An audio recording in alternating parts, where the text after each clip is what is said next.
This series has it all. Star players, rivals, coaches, years of built-up animosity. So, Steven Jackson, which player is under the most pressure in this series? I got to say James. Don't sing James. that song. We'll have to pay money. I just said it.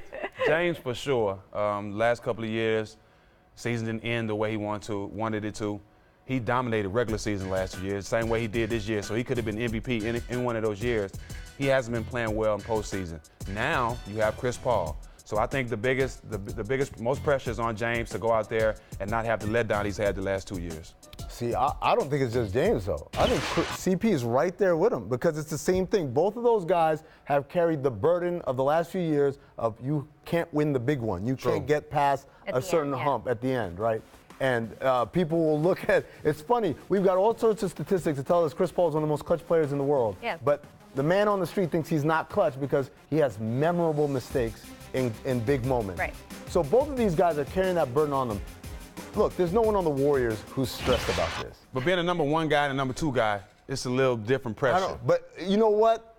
I guarantee if James plays well and Chris doesn't, everyone's going to say it's Chris's fault. And if they both play well and they don't win, they'll still find a way to say it's Chris's fault. Yeah. He gets a lot of heat.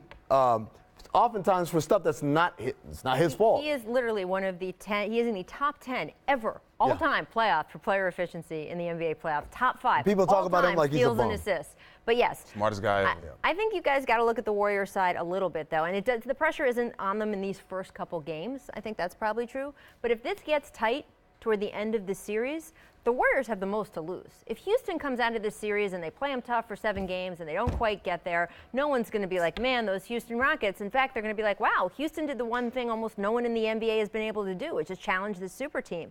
If the Warriors lose to this team this year, it puts into question this whole idea of like, oh yeah, there's going to be a 5, 6, 7-year dynasty. You don't feel there's a difference between the conversation at the beginning of the year and the conversation now, where we sit here today and the Rockets are going into this game with, because betting is not going to be legal, they're the favorites to win this game. But you got what you asked for. Exactly, and so for me, I think the Warriors all along they just been sitting and laying in wait. Chris Haynes was on with you the other day, and he said.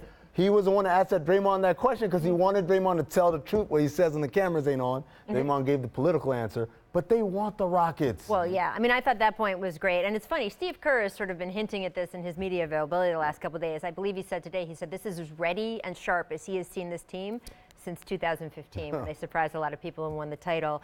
They want to prove that not only are they good enough to win this series, but that nobody should even try to challenge them. Don't compare us against anybody else. Exactly. That's what. Be careful what you ask for. Exactly.